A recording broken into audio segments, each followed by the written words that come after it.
Right, hey up, it's Steve from the Old Yorkshire Geek, and welcome to my midweek Wednesday live news stream, weekly live news, whatever. It's only one I do now. So, welcome to that. I've got some news stories that I've carefully curated. They just caught my eye for us to have a look at. So, anyway, so that's what we're doing today. Right. Before we start, let's make sure we are going. We're live on YouTube. We should be live on Rumble. Let me refresh it. Got to refresh it. It doesn't just come on because it's stupid. Yes, we're live on Rumble. And we should be live on Twitch. Yes, we are. Right. Before we start, don't forget, like and subscribe, share the video, drop a comment, hit the notification bell if you're subscribed already. You've got yourself on your T-shirt, says Win Grace. Yes, I have. Look, I've got me. Oh, no, there we go. Me merch. I'm wearing me merch. Dear. And Sci-Fi Quest is here as well. Hello. I forgot what I was saying now. Like and subscribe, share the videos, drop a comment, hit the notification bell if you're subscribed already. As I said, we're live on YouTube, Rumble and Twitch. What else? The links for all these articles in the description. Later on, I will put timestamps in and all that jazz, and then I'll upload it to Spotify, Amazon Music Podcasts, and Google Podcasts, and all that stuff. Should I try iTunes? I don't know. There's others in there as well. Whatever. What else? I'm also on Facebook, X, and Instagram. Links are in the description. As I've linked to my 2 books, I'll plug these for a week or so. Mercury Rapids, a light-hearted sci-fi action-adventure about UFOs and stuff, and Silent Predator, a short horror novella about big cats eating people in a North Yorkshire village. It's all good fun. They're on Amazon Kindle and paperback. Right, news. Let's get on with the news. Right, first off, the first couple of news items are actually sad, so we'll get on with them. We'll get those out of the way, shall we? Right, so first up, from Variety, Lexi Carson, Terry Carter, Battlestar Galactica and McCloud actor dies at 95. So, sad he's died, but, you can't complain at 95, can you? But anyway.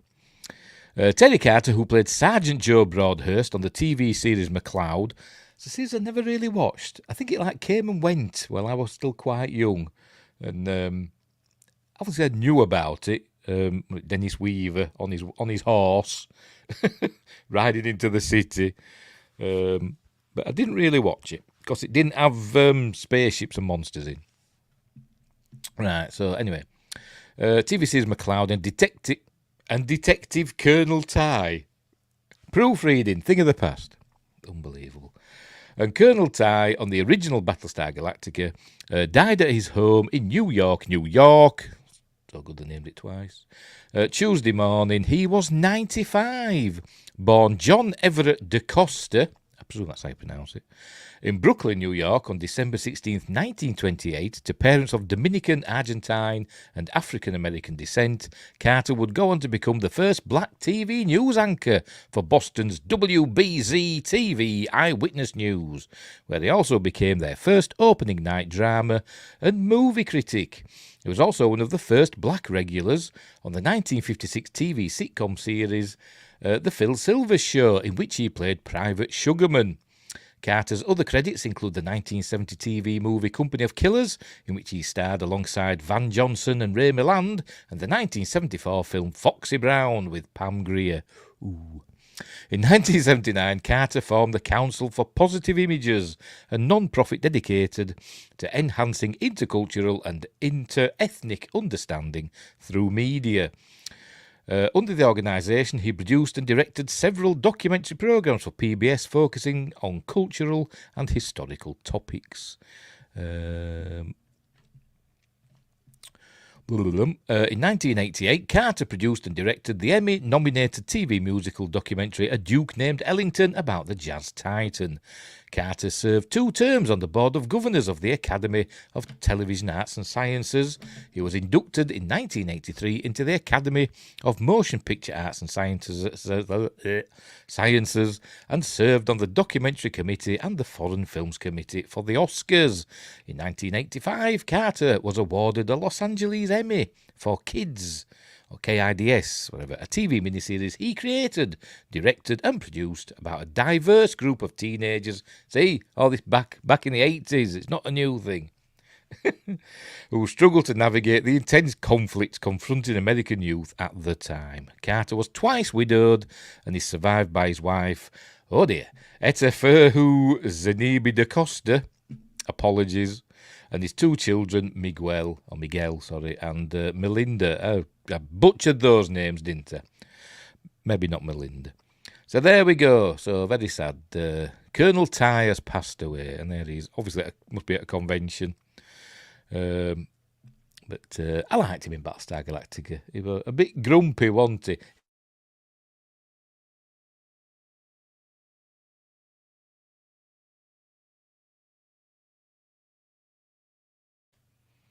Am I back? It all went off for a second. Hopefully I'm back. Oh, God. StreamYards, behave yourselves. But anyway. Windgrace wants to be a detective colonel when he grows up. Yes, a detective colonel. I wonder if there are them, like NCIS. What is it? Is it NCIS? Something like that, isn't it? Something like military police. I wonder if there is like a detective colonel.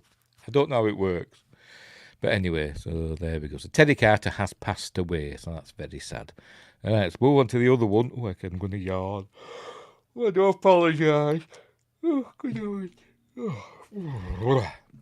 Oh, Steve. Totally unprofessional. Right, next up, the other RIP. This one's from Slash Film. One of the most important and unsung, whatever, figures in Star Trek history has passed away, and there is John Trimble. This is from Whitney-Seybold. John Trimble, long-time Trekkie and fan advocate, passed away on April 19th, 2024. He was 87 years old. Again, a good age. I hope I make it that far. Somehow, I don't think I will, but anyway. The world of Star Trek owes the man a debt. How do you pronounce it? Is it Bo? Is it just Bo Trimble? I was wondering whether they're having a J in it. Or is it like Bio? I don't know. Anyway, I said Bo. Bo and John Trimble were Trekkies from the very start. Indeed, the married couple were early adopters of Star Trek. Because I've never heard it, by the way, that. I've never heard it spoken out loud. I've read about it in magazines and books and all sorts. I've never heard it spoken out loud. Indeed, the married couple were early adopters of Star Trek, becoming enamoured of the series before the word Trekkies had even become a part of the fan lexicon. Trimble met Betty Joanne Conway through the fan networks, first set up by genre movie ultra booster Forrest J. Ackerman, or Forry to his friends. Having first conversed while hiding underneath a grand piano at Ackerman's house during a party. They were married for 64 years. Back in the 60s, sci-fi and fantasy fan networks were achieved solely through the mail, and Trekkies would communicate almost exclusively through letters columns printed in the backs of sci-fi magazines, a model first invented by Hugo Gernsback back in 1926. I think it was spoken in one of the docs that came out a few years ago, narrated by Gates, but I don't remember. Well, I haven't seen that one. More enterprising fans would author and print their own fanzines, which they would mail to other fans or drive around town and distribute by hand. They're going to yawn again. What is the matter with me? Oh, dearie me. Unbelievable. Do apologise. The Trimbles were among those enterprising fans. They loved Star Trek and had made themselves familiar with the goings-on in NBC production offices just so they could keep an eye on their favourite show. And Josh Temple's here, yay. With his harpoon, sharpened. There's a little glint of light at the end of his harpoon. Go bing! On the point. I forgot what I want now. When the Trimbles learned that ratings were flagging at the end of the show's second season in March 1968, Bo and John launched a letter-writing campaign to keep the series on air. They wrote a letter explaining the situation, printed out 150 copies on an old mimeograph machine, and mailed them out to all the most influential fans in their circle. Each one of them was asked, chain letter style, to send out 10 copies of the letter to 10 others. Those 10 would print out 10 more, and so on. And there's the Enterprise. But that looks like it's in the remastered version to me, but anyway.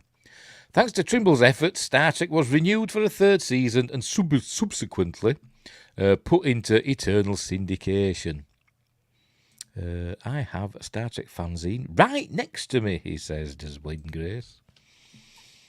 I'm sure he's surrounded by him. He's like sitting, he's like probably got a chair made out of fanzines.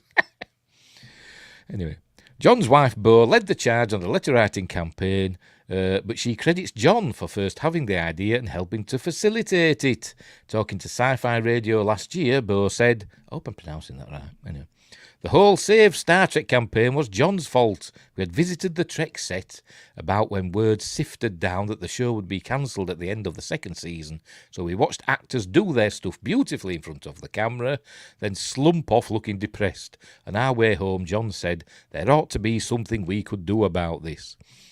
Bo and John instantly, I said Bo then, didn't I? Whatever. Bo and John instantly began formulating their plan and called Star Trek creator Gene Roddenberry as soon as they arrived home. Naturally, they had Roddenberry's personal phone number. Who doesn't? They asked Roddenberry if they should start a letter-writing campaign, and the great bird of the galaxy gave a thumbs up. The Trimbles had an uphill battle rescuing Star Trek. As to their recollection, only 12-year-olds and cretins, or for an American, cretins, watched Star Trek, but the pair also knew that venerable authors like Isaac Asimov were fans. Game of fanzines, yes, the fanzine throne. Could get a paper cut from it, so be careful. When coverage of their campaign made it into newspapers, Bo received most of the credit, she recalled, as 1960s news writers hooked into the housewife makes good angle, colouring it as a women's lib story. Bo wanted to point out that John was just as instrumental in the campaign and that he wasn't just the husband. And there's the Enterprise. That is definitely from the remastered versions. Or is it from... Could that be from Trouble with Trials and Tribulations? I don't know. Anyway, to my sorrow, Bo continued, John has seldom gotten, that word gotten, even the fan credit he so well deserves for his part in making the Star Trek we know now a reality for all of fandom. John sat on the board of directors of the Society of Creative Anachronisms, an early fan group, and his involvement in the community led to the commercial enterprise of the types of fan conventions that continue to this day. Sci-fi conventions were nothing new, as the World Science Fiction Convention, or Worldcon, had been held annually since 1939. But Bo joined the Los Angeles Science Fiction Society in the late 1950s and became involved with organising elements of Worldcon, and in 1958, Bo and John were responsible for putting together the Worldcon Futuristic Fashion Show, which became a very profitable costume presentation in the fan community. In the mid-1960s, the Trimbles, what's the matter with me? The Trimbles displayed early versions of the Star Trek uniforms before the series premiered. See, so they've been in there since the very beginning, haven't they?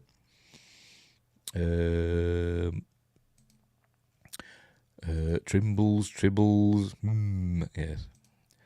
If you get a cut from your throne, you can't be king of your castle. King of the castle. That's a quote from Borta, right? Oh, Borat. I have no idea. It was through the strength and activism of Bo and John Trimble that sci-fi conventions would continue to flourish. By 1972, other fans took their lead and began organising conventions for Star Trek specifically. The very first Star Trek convention, I had a star then, didn't I? Whatever, was held in New York on January 21st, 1972. I bet that was nippy. I bet that was cold. Ooh. Bo and John launched the ship with a new generation of captains, sailed them into the stars. John was also enlisted in the Air Force and performed helicopter rescues during the Korean War. In a letter posted on Facebook, Trimble's daughter Lara said that one of his best memories was when the squadron rescued visiting US Boy Scouts stranded on a mountain in Taiwan. It took multiple trips to get all hands safely home. He was a hero for Sci-Fi fans, but he was already a hero in real life. Rest in peace, John Trimble. So there we go. So there he's in a doing the salute with his Star Trek shirt on. Very nice, very nice. I hope I live to be 87. I hope I live to be 95, like Terry Carter. But anyway, so there we go. So that's them. As did it say in the article? I can't remember. Has Beau Trimble passed away as well? I can't remember. Anyway, so there we go. Right. Let's move on to hopefully happier news. Hopefully. Maybe not for Sci-Fi Quest, because the next bit of news is about Rebel Moon. Right. There we go. Zack Snyder's, this is from Bounding Into Comics, Josh Berger. Zack Snyder's Rebel Moon Part 2, The Scargiver, near universally rejected by critics. It isn't good, but it sure is something. Rebel Moon Part 2, The Scargiver, has been released on Netflix, and critic reviews for Zack Snyder's most recent cinematic endeavour have managed to be even more disappointing than the ones the previous instalment received in December of last year. Remember, this is the film. These are the films that I don't mind. I think they're all right. I don't know what people are complaining for. Initially conceived as the pitch for a Star Wars film, Snyder's Rebel Moon... Oh, yeah, I know it's not amazing or anything like that, and he's a bit stupid in places, but, so what? Snyder's Rebel Moon heavily borrows concepts from George Lucas's highly successful space opera. Obviously, because it was originally a Star Wars pitch, for Christ's sake. Unbelievable. Execution-wise, however, the film appears to take a few pages from Disney's pathetic, uninspired attempts at milking the franchise. While Rebel Moon Part 2, The Scargiver, did get a theatrical release in some theatres in the United States on April 12th, the film was made available on Netflix this past Friday, received with overwhelmingly negative reviews across the board. Fingers in ears, la la la, yes, well... Saw a fake news story going around saying Netflix dropped Rebel Moon, but Freevee picked it up and gave Snyder $1 million to make 3, 4, and 5. Oh dear. Netflix will try and make out that it's what's the phrase? An absolute triumph. They'll try and make out it's an absolute triumph, won't they? Bet they do. And as I said, I don't mind them. I don't think they're amazing, but anyway. On review aggregator site Metacritic, which is spelled wrong, the movie was met with a disappointing Metascore of 36 out of 100 based on 23 critic reviews, with 4% positive, 1 review, 78% mixed, 18 reviews, and 17% negative, 4 reviews. I'd be mixed, you see. I'd be a mixed one. I'd say, there's good points in it and, and bad points in it. But overall, it's, they're okay. They're fine. That's what I'd say. With many pointing out that this movie is even worse than the first entry in Snyder's new series, Rebel Moon Part 1, A Child of Fire. And there's the scores.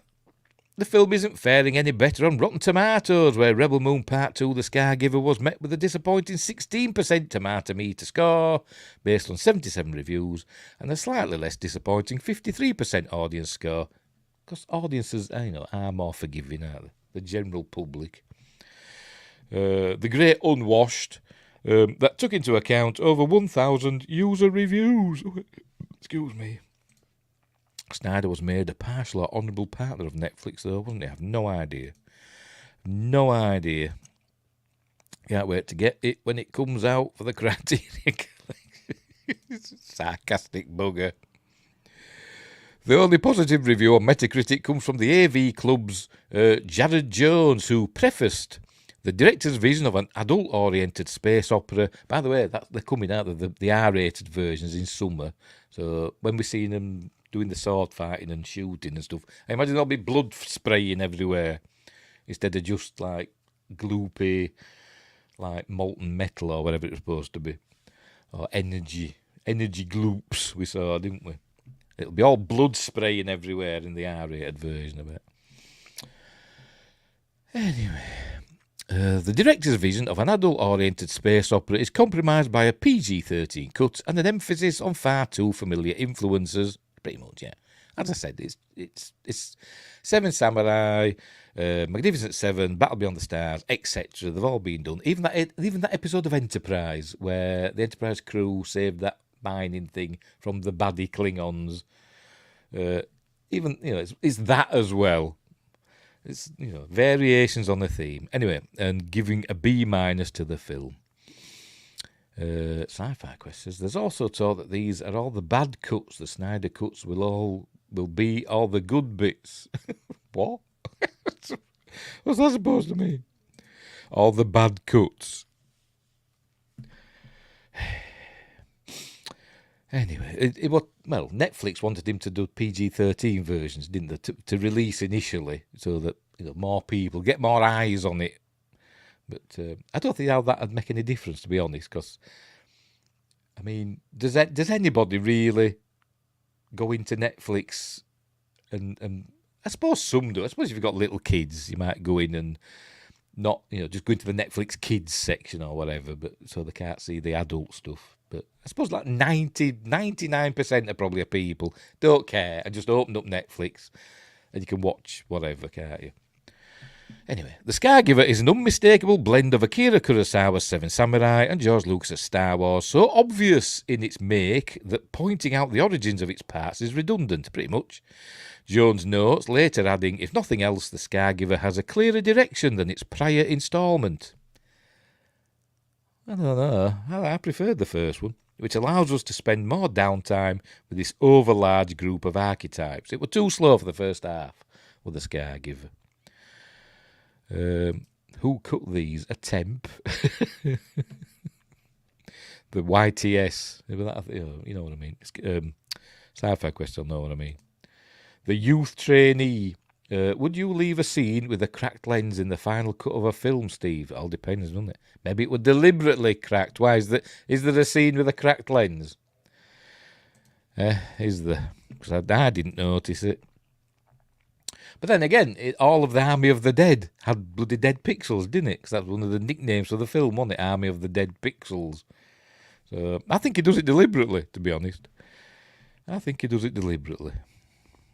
Anyway, I forgot what I want now. Awarding the film 3 stars out of 5, The Guardian's Jesse Hasinger prefaces, didn't use that word earlier on, the divisive director's sci-fi follow-up is both original and derivative and will be unlikely to convert anyone, but there's something charming about its sincerity. See, that's a good review. Rebel Moon almost certainly didn't need to be 2 multiple cut movies. No, it didn't. It probably could have been gotten by a 0, Hasinger asserts. But as a playground for Snyder's favourite bits of speed ramping, shallow focusing, and pulp thievery, it's harmless, sometimes pleasingly weird fun. Yes, that's why I called it harmless, didn't I? J.J. Abrams will be making lens cracks a style. Oh dear. Like flares. Like lens flares. The New York Times, Amy Nicholson gives the movie a 5 out of 10. By the way, I give the first one 7, I give the second one 6. So these reviews are roughly around my score. Writing, a Zack Snyder picture is like everything and nothing else in the galaxy, noting Rebel Moon Part 2, The Scargiver, the second half of the director's hammering saga about a bucolic village at the fringes of the universe, forced to fight off its imperial overlords, pulls from as many influences as there are stars in the sky. By the way, I wonder if in the R-rated version we'll actually learn why she's called the Scargiver, because we never learned, did we, in these? Not that I noticed, but then again, I think I missed parts of the second one on my watch through. I've only watched it the once during Sci-Fi Quest's watch through. So that just shows how much I liked it, doesn't it? It was all right, and I've not watched it since. And I didn't know if they told us in that why she's called the Scargiver. Anyway, Nicholson then notes, a delirious pulpy mishmash of knockoffs. The Scargiver isn't good, but it sure is something. Oh, that's the title. later adding, Snyder's ostentatiousness is unmatched. His refusal to dial down any of his impulses, dramatic smooches backlit by a pink-ringed planet. That, the planet with its rings kind of reminded me of the Netflix logo. I wonder if that was deliberate.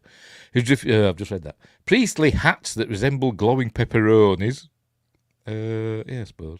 A four-legged tank, like from the Clone Wars, isn't it? Which totters like a hungover armadillo, has an admirable resolve, even if it comes from an inability to say no to himself. That's the trouble, isn't it? If he had final cut and he was the master of his film, and he didn't have a producer telling him, tone it down, Zack. What happened with George in his prequels, didn't it? The prequel novels and comics probably mention it. Might tell us, it might have told us somewhere in Army of the Dead, because that's supposed to be in the same universe, isn't it? Somehow, Rebel Moon. Because of all the bloody slow motion scaring everyone's brain. Yeah, there was too much slow motion, I admit that. Reminded me of LV-426 as the Nostromo approached. I forgot where I want now. Variety's Owen Gleiberman also gives the movie a 5 out of 10, prefacing, stop using that word. The second chapter of Zack Snyder's intergalactic epic is every bit as derivative as part 1, but the climactic showdown sizzles. Gleiberman would point out that much like the first installment, Rebel Moon Part 2, The Scargiver is a sci-fi action fantasy, so familiar and generic, so borrowed from and inspired by other things. It's the 1977 Star Wars meets Seven Samurai meets the Lord of the Guardians of the Rings of the Galaxy. That's what they should have called it, shouldn't they? The Lord of the Guardians of the Rings of the Galaxy. That it's already the theme park version of itself. Rebel Moon Part 2, The Scargiver, is a storytelling mediocrity, but a spectacle. It has tumult and rhythm. Tumult and rhythm. That sounds like a special effects house, doesn't it? Special effects, VFX by Tumult and Rhythm. It gives nothing away to say that in the end, the forces of good triumph, he ultimately concludes. Another problem with it, see, I'm picking at it now. She went in the first one to gather all these people together to save this village, and they hardly used, some of them hardly got used, like this fella, Conan, or whatever the bloody hell he is. Well, they saw him. Well, I never noticed him anyway, apart from to mention that he's got the biggest boobs in the film. But anyway. Wingress says, I got one of the prequel comics. I never bothered to read it. Oh, that are the prequel comics. I thought you were joking. I didn't even know there were prequel comics. The Telegraph's Robbie Collin gives the film 2 out of 5 stars, prefacing, he's learned a new word, hasn't he, this fellow that wrote this. This follow-up to last December's first instalment looks good, but this space opera never makes you care who wins or loses, later adding that nothing here or in the previous instalment will make you give the slightest fig who wins. To be honest, pretty much. Yes, the world of Rebel Moon is richly imagined, even if it's a turn your brain off film, innit? It's just, never mind, don't analyse it, just watch it. That's what it is. Even if its origins are, as an aborted Star Wars project still remain far too obvious. I don't even know if it were aborted, it was just not accepted, was it? He explained. In place of storytelling, though, it's built on unwieldy lore dumps, where given hundreds of details about this galaxy far, far away drinking game, but no reasons to care about any of them. I think it's a Nemesis origin. I don't remember. Was it that good? Sci-Fi Quest says, Farming Sim 22 or watch Rebel Moon Part 1 and 2 again. Farming Sim is more enjoyable. Grumpy bugger. Oh, pardon me. I didn't like these like oldie worldy royal costumes that we saw as well, looking like something out of Beauty and the Beast or Sleeping Beauty or something like that. Or it's it should all be silver, shouldn't it? It should be quasi-futuristic costumes and all that stuff, shouldn't it? Anyway, why do them behind them look like? I just caught a glimpse and I thought it was the Nemoidians from Phantom Menace, but anyway. Rebel Farm. Well, that's what this was, wasn't it? Essentially. We're all about the grain, which they didn't really care about anyway. Well, they know the grain in the galaxy. That was another thing that annoyed me a bit about it. Anyway, Empire's Dan Jolin also gives the film 2 out of 5 stars. How long does this have to go on for people just, I thought this was a proper article, not just a collection of reviews. It is, it's just a collection of reviews, isn't it? Yeah, it is. Right, here we go. Celebrated by Netflix for allegedly garnering 23.9 million views worldwide in 3 days after its release. Told you, an absolute triumph, Villa said.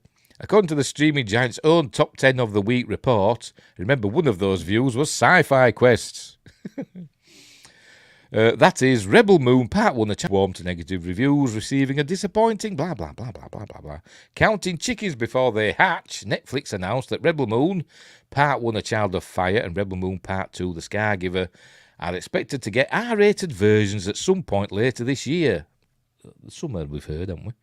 Both featuring up to an hour of additional content, with Snyder explaining it's not just slightly different or a little bit more. There are big chunks of the movie that are different. So there we go. People, poor to middling reviews, basically. That's what it is, isn't it? But as I've said, I thought there was, it was okay. It was fine. Not great, and maybe not even good, just okay. For both films. Do a search for prefacing. Yes, it'll be 12 times.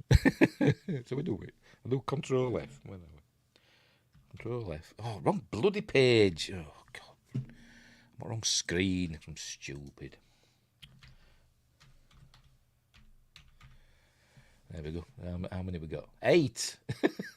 Prefacing. Prefacing. Prefaced. Prefaces. Prefacing. Oh, go back to the beginning again. Sorry. 8 prefacing, prefaced, or prefaces. So he liked that word, didn't he? Anyway. Disparu had to watch it 3 times for his 2-part review. Feel sorry for him going through that, lol. Yeah, why would you do that for a film that you don't like? Views! What if he had liked it? Would he have, gone through that? Or would he have just... It would have been forgotten, to be honest. They wouldn't have reviewed it because hate reviews get more views than not hate reviews. But anyway, so there we go. Right. I think of another Rebel Moon story, actually. Yes, I have. Right. So we'll carry on with Rebel Moon. Most I ever do is 2 watches. Of what? Of anything. Can't believe that. Right, next up, sticking with Rebel Moon. And my tens of views make it worthwhile. Yes. From Screen Rant, Kate Bove. How Rebel Moon 1 and 2's R-rated versions will be different, and when will they release? Despite its abysmal reviews, which we've seen, the poor to middling, blah, blah, blah, has viewers wondering about the release dates of Rebel Moon's R-rated versions. Right, Rebel Moon Part 2, The Scargiver. Still don't know why she's called The Scargiver. Delves into the climactic finale of director Zack Snyder's epic space opera, which began with 2023's Rebel Moon Part 1, A Child of Fire. Originally envisioned as a Star Wars project, Snyder transformed the world and characters of Rebel Moon into an original universe. Quote. So things around that, around original. I mean, for a review of something new. Oh, right, I see what you mean. Right, I thought you just meant generally.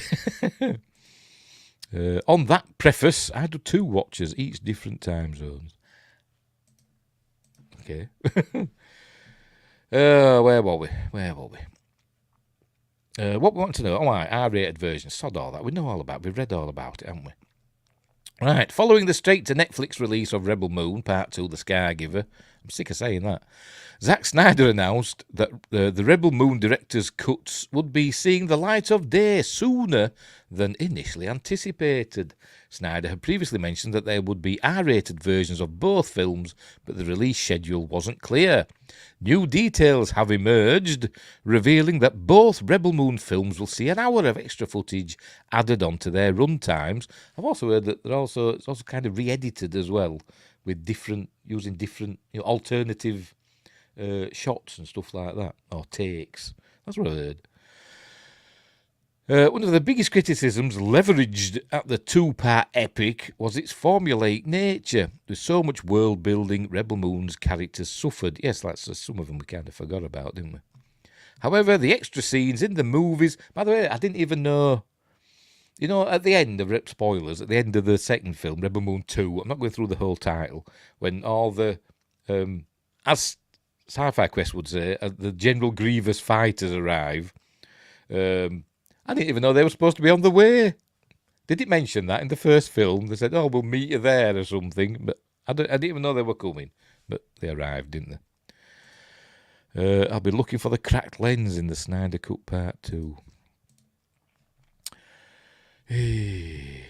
Where were we? However, the extra scenes in the movie's director's cuts could help flesh out Rebel Moon's eclectic heroes. Oh, God, I imagine how long the backstory scenes are going to be. If it was slow for the first hour of the regular cut, how slow is the first hour going to be in the director's cut, the R-rated version?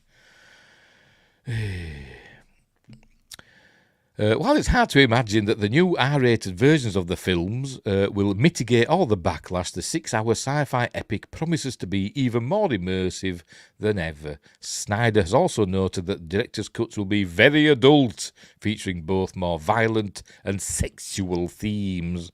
While it's not yet clear which characters' stories will be the most impacted, I would hope Cora. I had to think about a bloody name then.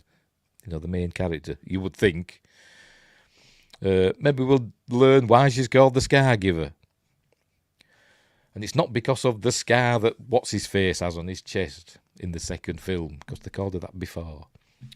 Rebel Moon fans will have more than just a handful of deleted scenes to look forward to soon. Right, here's what Zack Snyder says. In a recent interview with Yahoo Movies UK, Snyder suggested that the director's cuts of Rebel Moon movies are more like alternative universes than extended versions, indicating just how much of a deep dive the R-rated outings will be. Wingrace says, every character is just naked for an hour. Maybe so. The first hour will be more slow motion harvesting and drinking and grain tossing. Yes, probably. That's how they get the extra run time. Just more slow mo. Threshing, etc. I forgot what I want now. Anyway. Judging by the filmmaker's comments, the new versions of Rebel Moon aren't just fleshing the film's characters and world out, but recontextualising certain events and motivations. Snyder and his team even shot scenes knowing they wouldn't make the PG-13 cut, so the R-rated versions have been meticulously planned from the start. Snyder, who plans on making a full-fledged franchise out of Rebel Moon, said that about Army of the Dead though, didn't he? Even noted that future films will be shot similarly, with the current and future director's cuts of Rebel Moon franchise films including so much more material. The director reiterated that the PG-13 and R-rated versions of the projects will continue to diverge from one another, creating parallel experiences for viewers. Butella described, that's Sophia Butella, the star of the film, described the R-rated versions of Rebel Moon as more raw, while fellow actor Stas Nair, or Nair, added that the director's cuts help make Rebel Moon's dystopian world feel more realistic and grounded. And I thought she were going to be the key to everything with the Force, not the Force, but I forgot what they called it. But it didn't happen, did it? Maybe it will in the R-rated version. For good sci-fi grain harvesting, watch Stargate SG-1 2001. Is that the one with the Ashen? Is that one? Anyway. While Snyder and Netflix have been tight-lipped about confirming an exact release date or dates for the R-rated cuts of Rebel Moon Part 1 and 2, the director teased that both will hit the streamer in summer 2024. Originally, Netflix asked Snyder to make the Rebel Moon flicks PG-13 so that it could be more accessible to teenage viewers. In order to strike this deal with the visionary filmmaker, Netflix agreed that Snyder could have complete creative control over R-rated director's cuts of the films via the Hollywood Reporter. For now, it seems likely that both Rebel Moon films will be released on the same day, allowing viewers to experience Snyder's catharsis in its totality. Note, the PG-13 cuts of both Rebel Moon... yeah, they're on Netflix, we know that. Is that it? Right. Cool, summer. I'll watch them. We'll see. I'll see more blood and gore and tits and bums and fannies and stuff. That's what I want to see, don't we? I'm being naughty. Right. What's next? We move away from Rebel Moon now. What's next? Star Wars. Talk about Star Wars. That's what we're going to do. Watch them both back to back now. Hang on. So I have a question. You doing the 16-hour watch party for this? So we've got to watch the PG cuts and then the R-rated versions. Oh dear. What am I doing? I don't know. Right, there we go. Right, this is from comicbook.com or whatever. Jenna Anderson, Star Wars Daisy Ridley reveals weird feelings she has about filming new Rey movie. Star Wars' sequel trilogy was filled with a lot of interesting elements, including Daisy Ridley's portrayal of the saga's latest central Jedi, Rey. Was she a Jedi, though? Didn't go to the academy, did she? But neither did Luke, and he was a Jedi, wasn't he? So fair enough. Now, several years after Star Wars The Rise of Palpatine, we have a new instalment to look forward to, as it has been confirmed that she'll be reprising her role in the currently untitled movie directed by Ms. Marvel's Sharmeen Obaid-Chinoy, which may or may not happen. Anyway, might do a 6-hour watch-along for the Snyder Cut. Pushing it. The film is expected to follow Rey training new Jedi years after the events of the sequel trilogy, and there is still a lot that remains unknown about the project, including when it will begin production or be released in theatres. As Ridley revealed in a recent interview with Total Film, even she is a little uncertain of exactly how she will get back into the groove of playing Rey again. She just needs to piggyback Mark Hamill around a bit, doesn't she? And then behind-the-scenes photos. Rey's a Sith, not a Jedi. The Sith. Long live the Palpatine line. Yes, she is.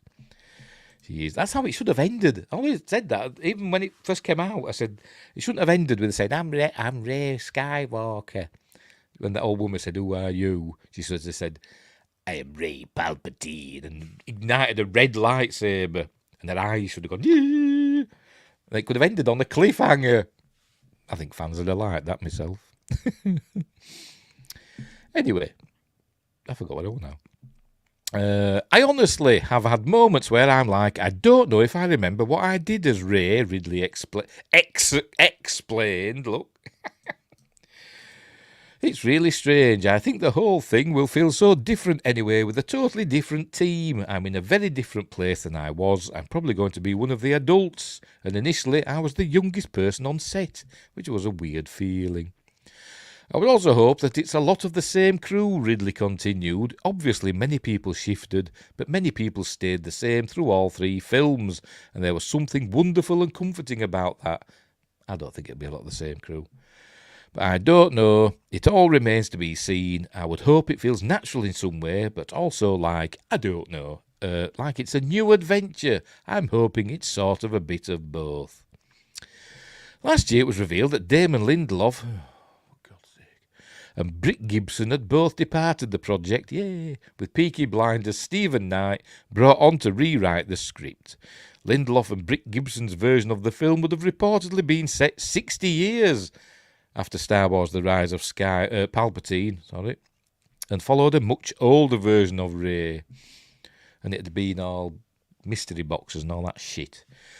Damon Lindelof. I suppose I feel more like I'm owning it, Ridley revealed in a recent interview with Esquire. I suppose I owned it for the first time. Basically, I'm an adult now. I certainly did not feel like an adult at the time. Obviously, personally, things have changed, and professionally, I've had lots of other experiences. Have you really, Daisy? And so I definitely feel like it's a different thing this time. There's just a lot of joy with me and these films. Honestly, if I wasn't excited, I wouldn't have done it. It feels like a great thing to be part of. It's a payday, innit? That's what it is. She should have said, I'm Ray Ann Johnson. Oh, yes. I had to think about that then. Dear. I would accept the Ray trilogy if they did that. Yes, make her a baddie. Make it end where she's a baddie, and and it should have come on the end, Rise of Skywalker, and then sort of like crossed it out and put Palpatine.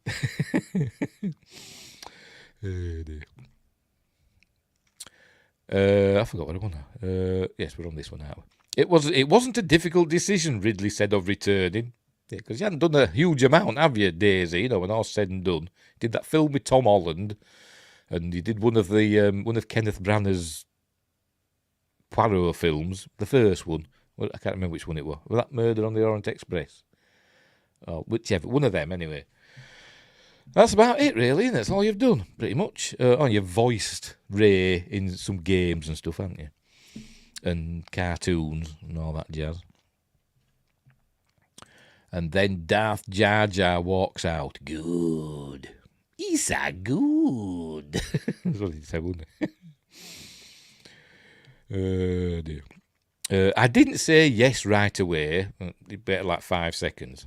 Kathy Kennedy was like, take as long as you need, but just until I've spun round in my evil dictator's chair.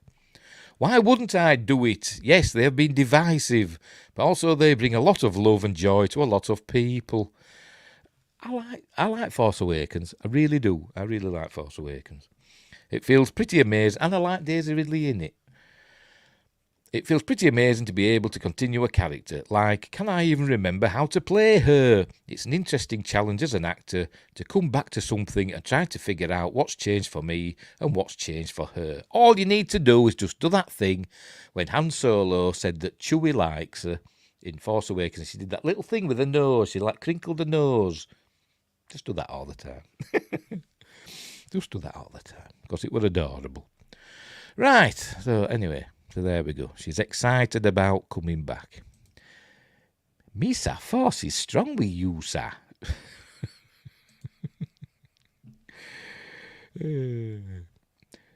Anyway, so there we go. We'll leave it at that. Still should have made it a baddie. Should have, the one that she saw on the Death Star remains. I still don't know how all that chunk of Death Star got to that other moon, but. Anyway, the baddie one that she found of herself, that should have won and pretended to be good Rey until the end. Anywho, right, Phantom Menace. So from The Hollywood News, Paul Heath. Hang on. As much as it's fun to clown on these movies, I do still see lots of little girls dressing as Rey for cons and stuff, so it's a good character. Yep. I like Rey. I don't mind Rey. Yeah, she's a Mary Sue, but Daisy Ridley's a likeable person, and she was good as Rey. She was good as the character, and there we go. But and when it came out, there were loads and loads of Rey cosplayers, weren't there? And lots of Kylo Ren cosplayers as well. Anyway. But, Ruin Johnson literally ruined it, didn't he? Right. All right, next. Here we go. Hollywood news. A new trailer for Star Wars Episode 1, The Phantom Menace, ahead of re-release. The first prequel is back in cinemas next week. Lucasfilm has released a brand new trailer for Star Wars Episode 1, The Phantom Menace, ahead of its 25th anniversary re-release next month. We are actually just over a week out, pardon me, from The Phantom Menace being put up on the big screen on 3rd of May. Oh, excuse me. And Phasma for 3 minutes until we all realise. Yeah. That was a wasted opportunity, wasn't it? Isn't that the US only, though? I have no idea. Returning to cinemas May 3rd, 1 week only, it says. But anyway, it might say here. See the first fateful steps of the journey of Anakin Skywalker stranded on the desert planet of Tatooine. Stranded? After rescuing young Queen Amidala from... Stranded on the desert planet of Tatooine, after rescuing young Queen Amidala from the impending invasion of Naboo, Jedi apprentice Obi-Wan Kenobi, Obi-Wan, and his Jedi master Qui-Gon Jinn, were they from the same planet?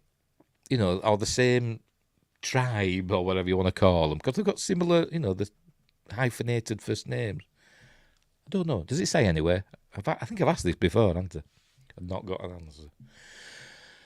Qui-Gon Jinn discovered 9-year-old Anakin, who is unusually strong in the Force. To be honest, I thought he was 10. Does it matter? Don't know. Anakin wins a thrilling pod race, and with it his freedom. Don't tell everybody what's going to happen. As he leaves his home to be trained as a Jedi, the heroes return to Naboo, where Anakin and the Queen face massive invasion forces, while the two Jedi contend with a deadly foe named Darth Maul. Only then do they realise the invasion is merely the first step in a sinister scheme by the re-emergent forces of darkness known as the Sith. The film is re-releasing in cinemas 3rd of May for 1 week only. Here's the new trailer. Right, okay. Well, let's have a look, shall we? Will it go full screen? Will it, chuff? Have a look anyway.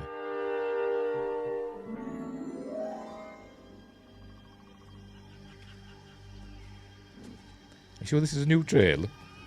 Looks very like the old trailer to me. I get to do a lot of things now that I couldn't do before.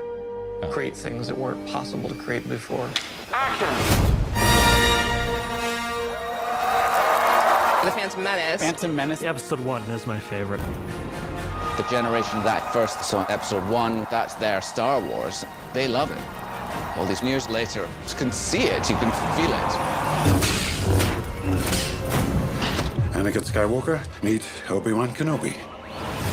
You must have Jedi reflexes if you race fast. Very fast, very dangerous.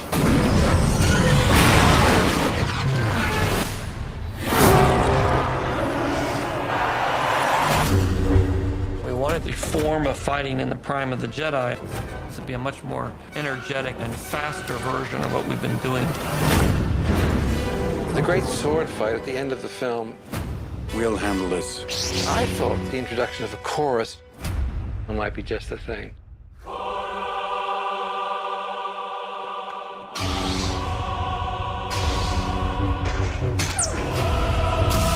Fear is the path to the dark side.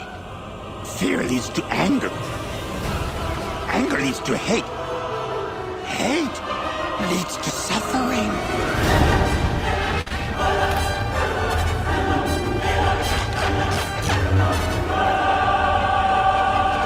Wipe them out, all of them.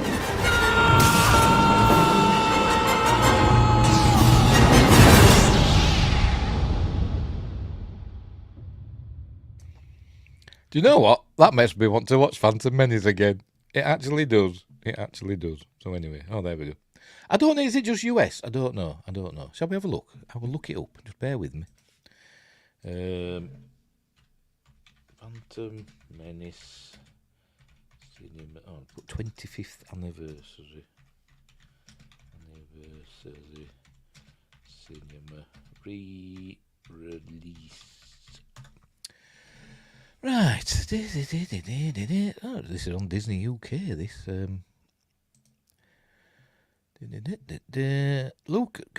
Lucasfilm celebrates 25th Star Wars anniversary of Star Wars Phantom Menace theatrical re-release. Tickets on sale now for in-cinema screenings beginning May the 3rd.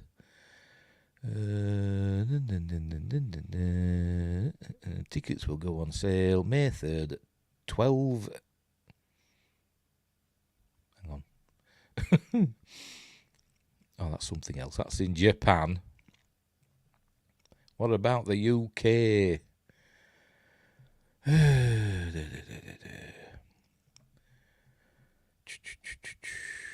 I don't know.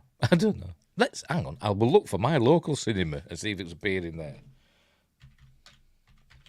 If it's only a week away, it might be in the upcoming stuff, might it? Maybe. We will see.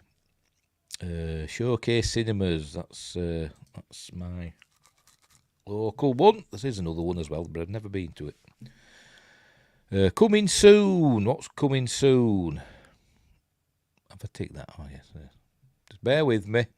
I know you can't see it. This version comes with 10 more CG creatures and 3 original songs from Elton John.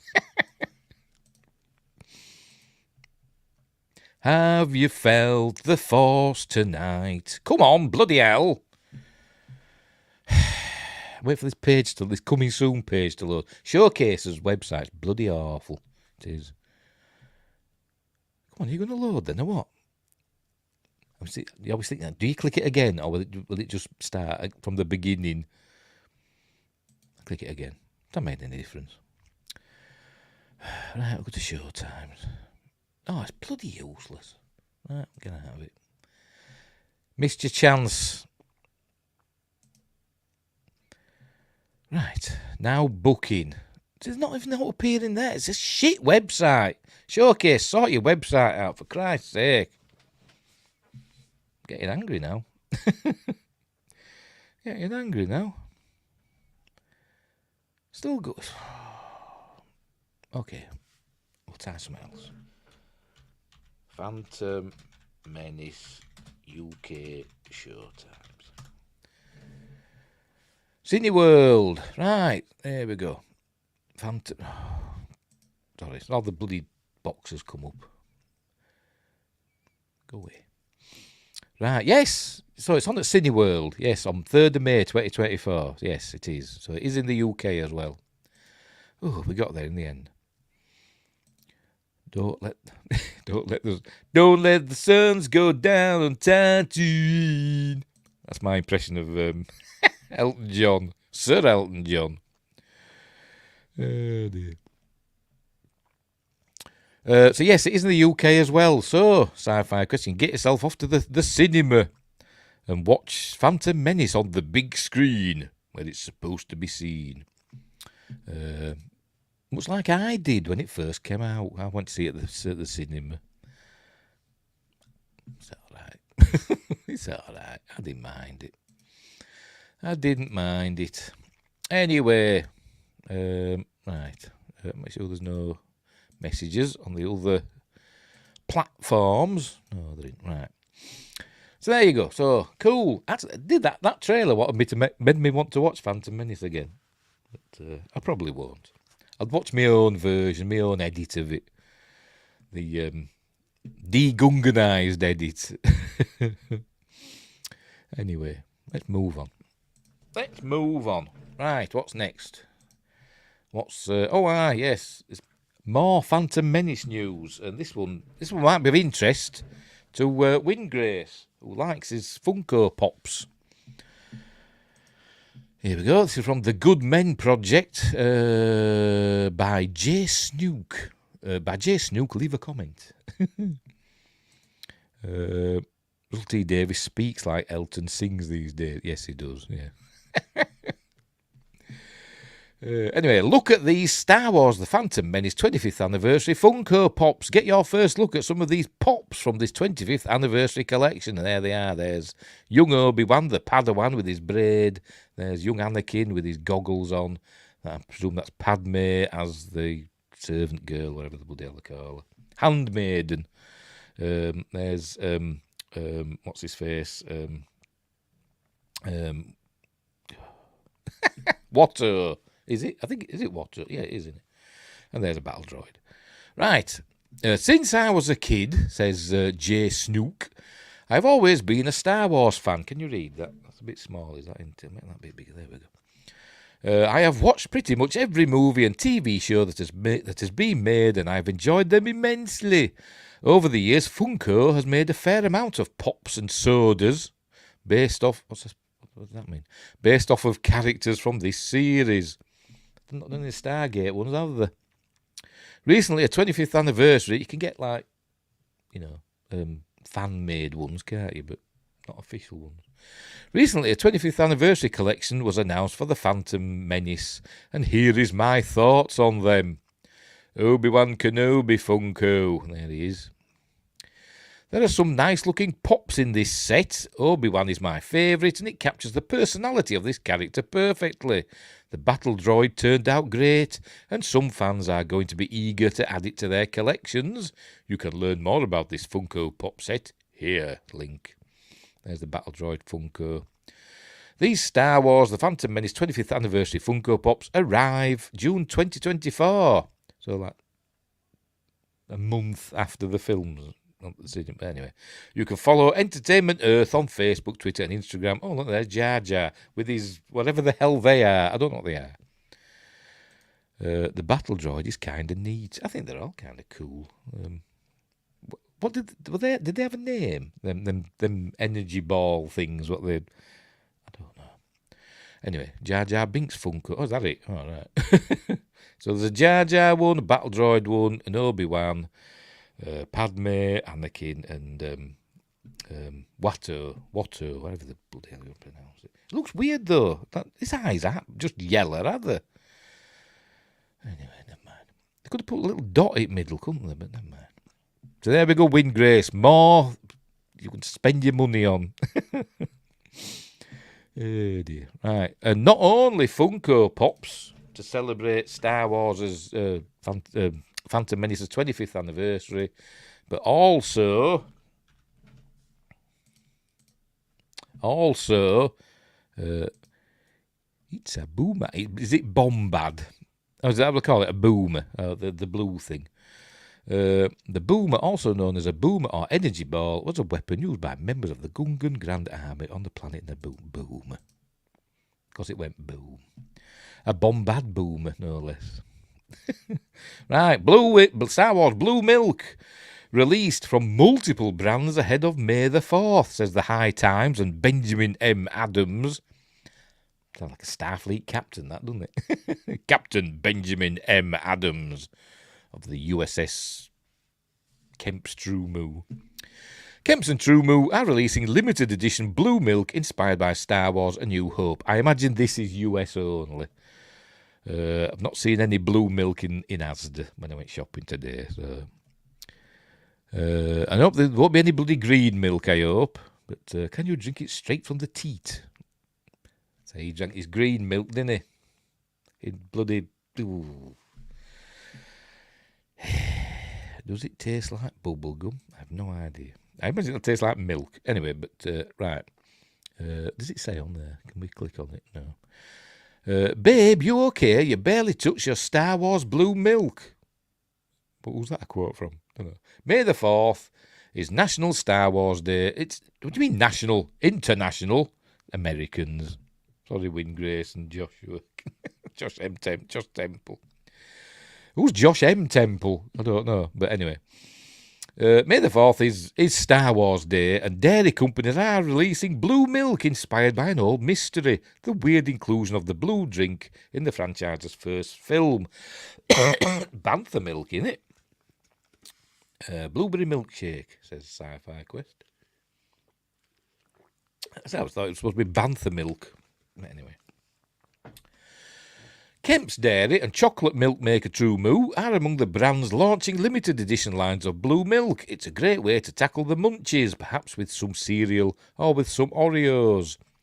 The iconic, infamous drink that was first introduced in 1977's Star Wars, it wasn't A New Hope until later. In the original film, Luke Skywalker sips blue bantha milk with his Uncle Owen and Aunt Beru Lars. to our moisture farmers on the desert planet of Tatooine. A bantha is a quadrupedal mammal on Tatooine that kind of looks like a yak with spiraled horns. Or you might say an elephant covered in yak fur. They actually have blue bantha milk on tap. There's a deleted scene in which Aunt Beru pours a glass of the blue milk from one of 3 spouts. It's one of their last acts before being scorched by Imperial stormtroopers. I have things to say about that, but not now. When I'm doing Star Wars on might be May the 4th, I don't know. Is it on Saturday? On the Saturday that's closest to May the 4th, I can't remember exactly what day it is, we're watching Star Wars. We're not watching it, I'm doing a Magnificent Monday special on Saturday. With Star Wars, right?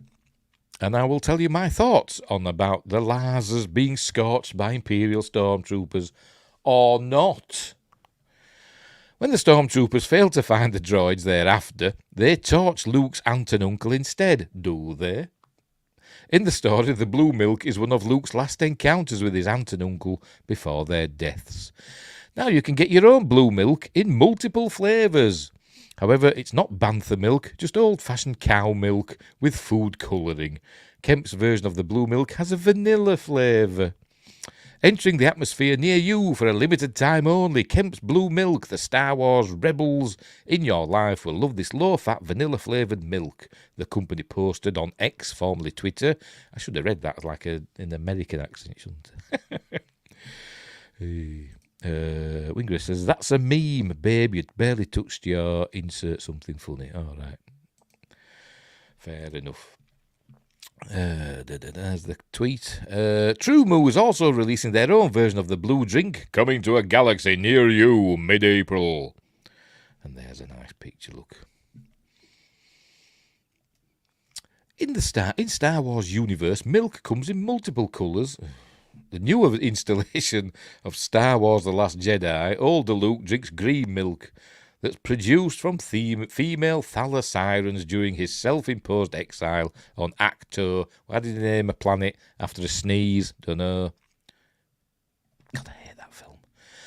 In the film series, Blue Bantha milk comes in many varieties, including an alcoholic version. Star Wars superfans have clarified. Blue milk, also known as bantha milk, was a rich blue-coloured milk produced by female banthas. I should hope it's produced by female banthas, because any milk you get from a male bantha might taste funny. Wikipedia explains, Sentience drank it and also used it in bantha butter, blue bantha buttermilk biscuits, blue milk cheese, blue milk custard, ice cream and yoghurt. Or yoghurt. Merchandising. It was notably available on outer rim planets such as Batuu, Lamu, Lothal and Tatooine. Sid's Parlour on Ord Mantell served a similar beverage that was alcoholic called dark blue milk. I wonder if he tried porg milk.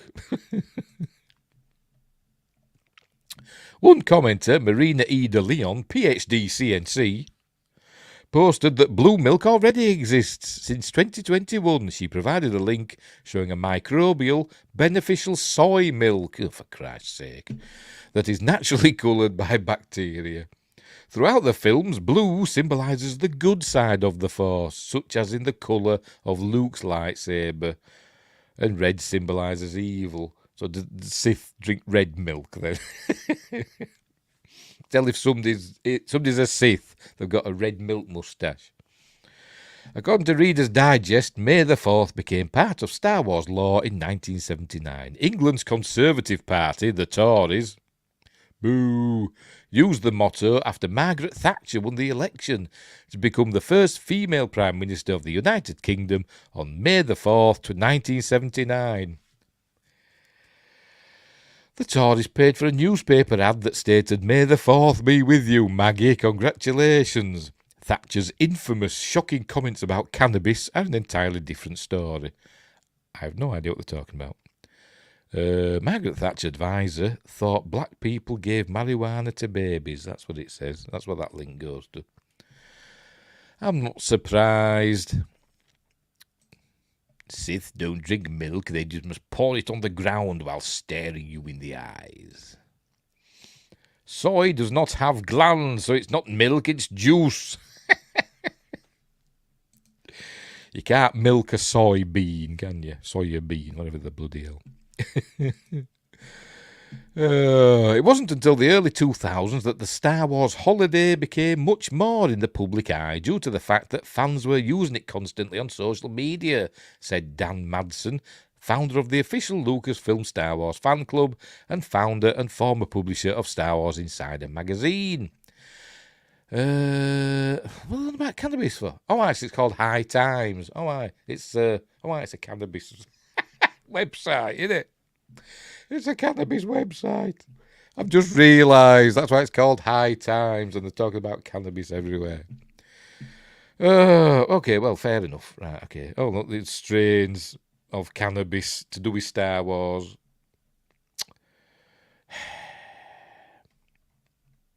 I didn't realise. Oh, dear. Anyway, so there we go. Anyway, so Blue Milk's come out, and it's not got cannabis in, as far as I know. Anyway. Oh, dear. Moving on. We're still on with Star Wars. Bloody hell. Hey, what's this one? Where are we? Why is that all there down at the bottom? Don't know. Right, this one, gaming news, but still Star Wars connected. Here we go. From Gaming Bible, Star Wars Jedi Survivor sequel confirmed by EA boss. The CEO of EA wants more Cal Kestis Star Wars games, which basically confirms another Star Wars Jedi game is on the way, says Sam Corley. The CEO of EA wants more Cal Kestis Star Wars games, which basically confirms another Star Wars Jedi game is on the way. Yes, you just said that up there.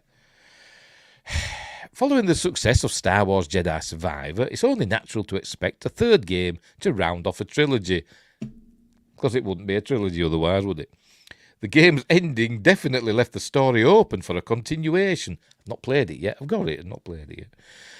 Though where the galaxy will take Cal Kestis and his friends next is a mystery. Check out the trailer for the next Outlaws. That being said, EA is clearly considering possibilities for a third game, as its CEO has expressed interest in seeing Cal Kestis featured in additional projects. Speaking during a recent first quarter earnings call, EA's CEO Andrew Wilson, why has he got an apostrophe there? Don't know. Discussed the company's ups and downs, including its recent success with the Star Wars brand. Wilson said, "Our teams are always thinking about what are the new experiences that we might be able to create." Because he speaks like that. "Certainly, I would love to see more in the Jedi franchise over time. It's just an extraordinary game that tells an extraordinary story." He went on to say, no prefacing in this article, "We might be a little biased, but our sense, based on the feedback we've been getting from our community and the quality of that product, it's one of the great beats in the Star Wars galaxy this year and will likely continue to be a very meaningful part of that galaxy for many years to come. It'll be interesting to see how the Star Wars Jedi series competes with the upcoming Star Wars Outlaws, which will move away from the conflict between the Jedi and the Empire and focus more on the galaxy's criminal underworld." Why don't they just do 1313? Why don't they just do that? It would well into development, wouldn't it?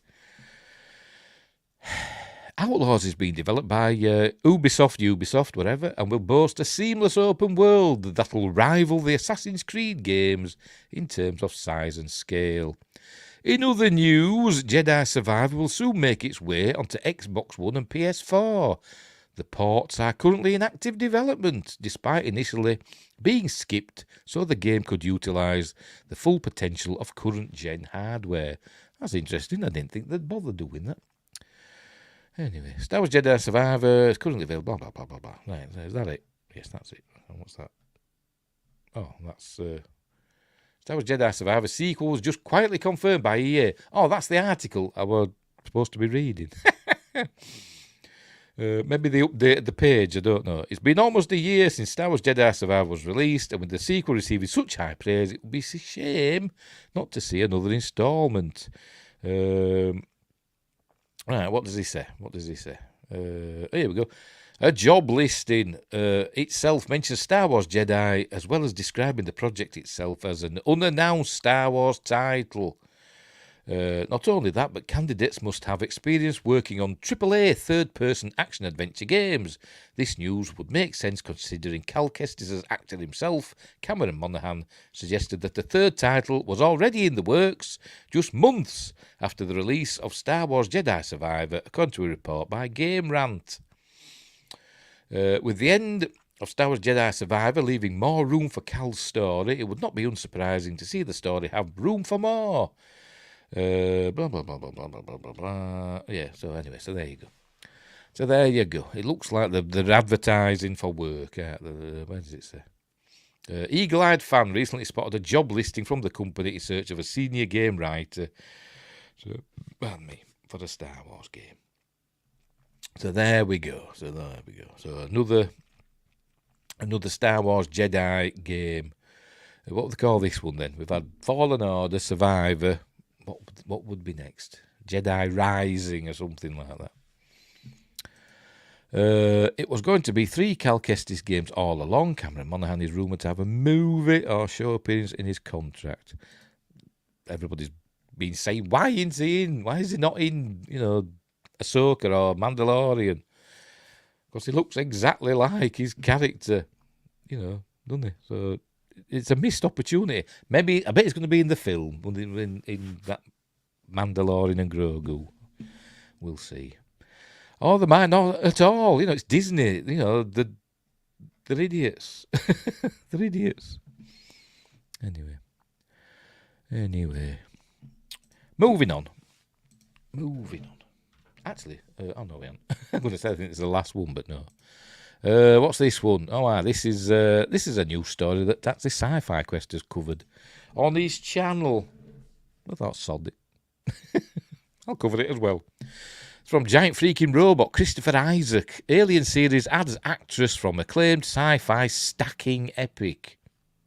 What's a stacking epic? I have no idea. The Alien franchise started back in 1979 with the release of Ridley Scott's original classic, but even after more than 45 years later, it continues to break new ground. An Alien TV series will be coming to FX soon to expand the lore of the genre-changing sci-fi horror series, and the latest news continues to be encouraging, with it now being released that Sandra Yee Sensindiver, I don't bloody hell know, Sensindiver, whatever, of the show Foundation fame, who wrote this? Is it AI? Will be joining the cast for FX as Alien. I presume that's there we go. Foundation quickly jumped onto many people's radars when it debuted in 2021 as a fresh new entry in the sci-fi genre. I saw season 1. It was alright. I haven't seen season 2. Got to go, gents. Have a meeting in 10 minutes. Talk with you all later. Have a great evening. Yes, you too, Josh. And have a good meeting. And give them hell. But, don't. I'm kidding. Anyway, right. Where were we? The show just wrapped up its second season last summer, and the third season has already been announced. Reviews for the show have been quite positive. So Sandra Yee, I'm going to say Sensindiver. Sounds better than Senkindiver, doesn't it? I don't know. Or it could be something that could be pronounced totally different way. Sensindiver. I don't know. Why do people have daft names? Capitalising on that momentum by joining I know she's not English, I know she's of Danish and somewhere else, somewhere in the Far East, I can't remember, Chinese, Malaysian, I don't know, but Danish descent. On that momentum by joining the Alien series is quite a positive sign for the faith people in the industry have in the project. Well, having me involved, God. While making an Alien TV series rather than a movie is an exciting change of pace. Well, there's a movie coming. Don't they know about that? Unbelievable. It could also be viewed as risky. Fortunately, really, Ridley Scott is also attached to the project as an executive producer. He's not doing anything. He's not. He's just counting the money that they're sending him. I had hopes for the show, but as she represents DEI, I'm losing hope in the show. Well, does she represent it? I don't know.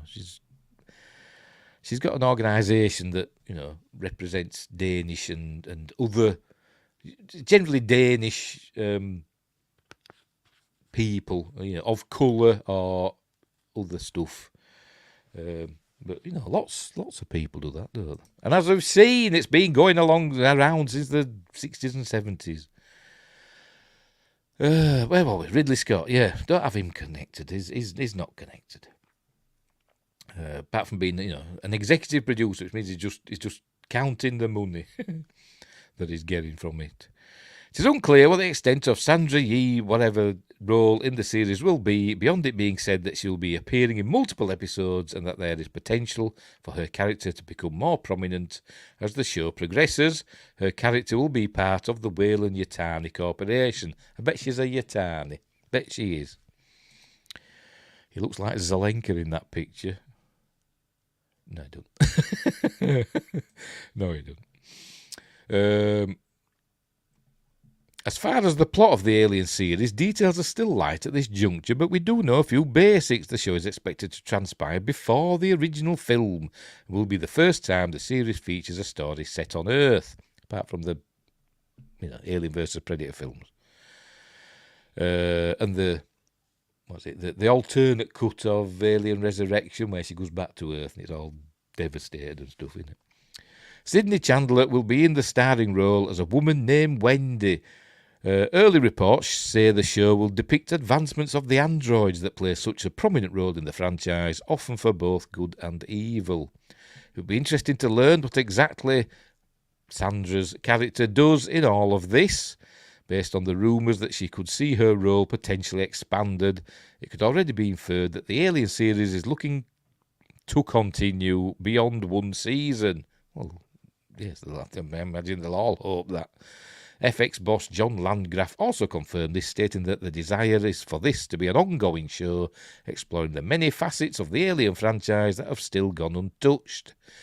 It is unclear when exactly the Alien series will debut, but it will likely still be a while yet, with filming planned to continue at least until the summer. Early estimations are hopeful for a potential 2025 release, but nothing official has been stated. Still, fans of the franchise will get their fix this year thanks to the upcoming release of the movie, Alien Romulus. Romulus will be the first new entry in the series since 2017's crappy Alien Covenant. But anyway. Hang on, where are we? Scott gets credited in all Alien projects but has no direct involvement. How do you know, Sci-Fi? Are you an Alien fan? She's supposedly CEO of Whale. Yes, I bet she is a Yutani. I bet she's called Miss Yutani or something like that. Bet she is. I remembered an article from years ago. I'm just kidding, he says.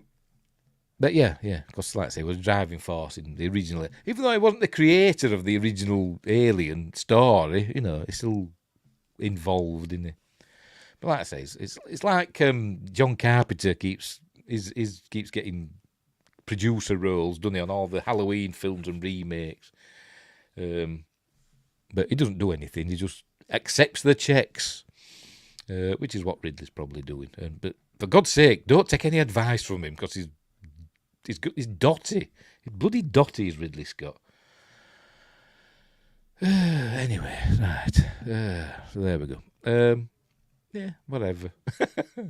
I don't care, to be honest. I'm looking forward to Romulus, but this series, it might be amazing, but I don't care, to be honest. I don't really care.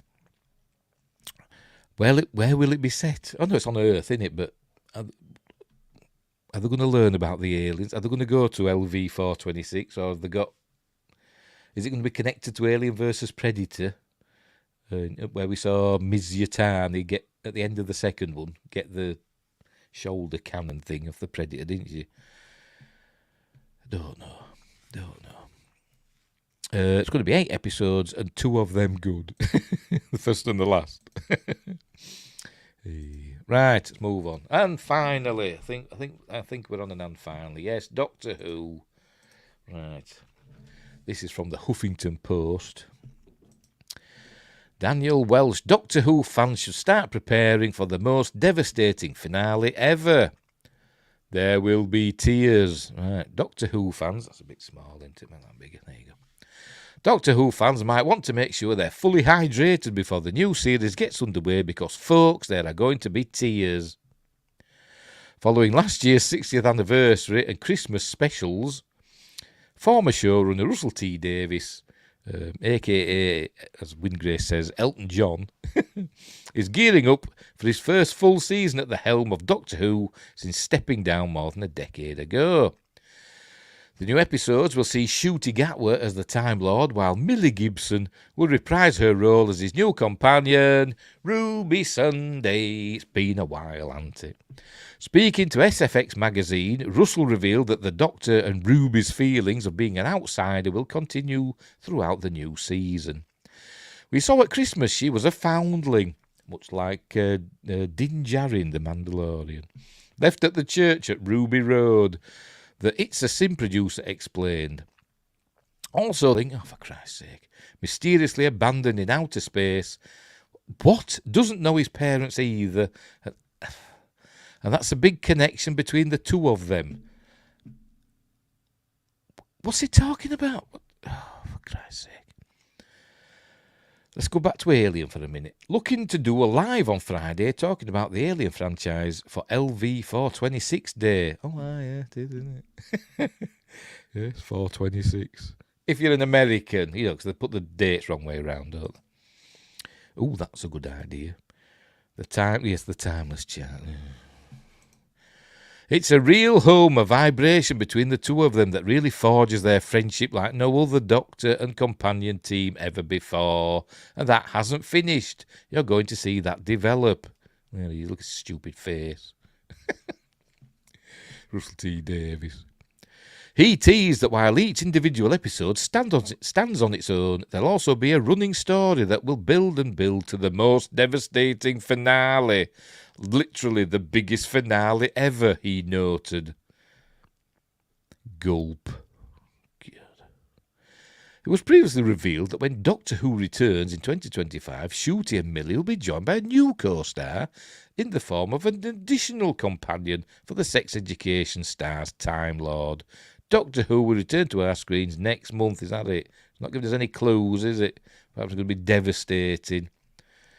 Anyway, she looks nice legs there, doesn't she? But anyway, by the by. Yes, the timeless mediocrity. The timeless stupid retcon. Closer than the Doctor and Clara, who literally went through his entire life. Yeah. The Doctor and Rose, who were literally in love with each other. But anyway, I couldn't tell you. I didn't watch it. But I didn't either. I didn't watch The Timeless Child either. So there we go. So the Doctor Who's going to be the most devastating finale ever, presumably at the end of this the first season. So is Ruby going to die, or is she going to disappear to another dimension? God knows, I don't know. But he'll be crying, won't he? Because, because it's Ncuti Gatwa. Anyway, right. So there we go. That's the end. That's it for the news. Bit crap this week, wasn't it, to be honest? It were all Star Wars and Rebel Moon, mostly. But anyway, we'll leave it there. Right, what's coming up? We're on Wednesday now. That's a Friday. For Appointment with Fear this week, we're doing Cellar Dweller. Dun, dun, dun. Bit of schlock from the 80s. What does it say? The Shape of Nightmares to Come. With Yvonne De Carlo and Jeffrey Combs and some other bird. I don't know. I've forgotten her name. Deborah Maloney. Yes. But looks like fun. I've seen it, but not for a long time. So it is fun. A fun film. Star Trek. We kind of did with Beau Trimble, didn't we? And John Trimble. So we did Star Trek there, didn't we? Anyway, so that's on Friday, and then next Monday, well, Magnificent Mondays, we're doing Battle Beyond the Stars, or as it says on here, Los, I don't know what 7 is in Spanish, but Los 7 Magnificos del Espacio. I know 8. I know 8's Ocho. I only know that because I watched Herbie Goes Bananas. And in that, this little, I think he's Mexican. This little Mexican kid keeps calling Herbie Ocho because his number's 53 and 5 and 3 is 8. So, but anyway, we're doing Battle Beyond the Stars next Monday. So that'll be cool. And on Sunday, I'll have me, whatchamacallit, my drawing thing, my sketch time. And is it Siete? Oh, right, okay, Siete. Anyway, doing my sketch time, and in the community section, I've done a post where you can, I'm leaving it up to the viewers to decide what I'm going to draw on Sunday. So give me some recommendations, or if you want to send a picture, that you might want me to have a go at. I said the information is in that post. So anyway. Sil, do you know you have your bum on the front? What? I have no idea what you're on about. Oh, how did I miss that? I've no idea what you're talking about. What are you on about? Anyway, never mind. Right, so we'll leave it there. Right, so... yeah, that's it. We're done. Whatever. Right. So, thanks, Sci-Fi Quest and Win Grace. Oh, your post. Oh, I missed my post. Oh, right. Sil, the ship in Battle Beyond the Stars. It's called Nell. Is the ship in it? Well, Nell's the computer, isn't it? I don't. The ship doesn't have a name, does it? Nell is the ship, isn't it? Oh, the ship's computer's called Nell. Yes, it does kind of have boobs. It's got boobs, hasn't it? Boobs and fallopian tubes. That's what it's got. Designed by James Cameron, but we'll get to that next Monday. Nell, yeah, got mixed up. Sills from Species. A lovely, I forgot her name. Anyway, that's in Ghosts of Mars. I forgot her name. That's Sil from... Species. Anyway, right, so we'll leave it there. So thanks, Win Grace. Thanks, Sci-Fi Quest. Thanks, Josh Temple, who's buggered off to go to a meeting. Good luck with that. Anybody else pop in that I didn't notice? I don't think so.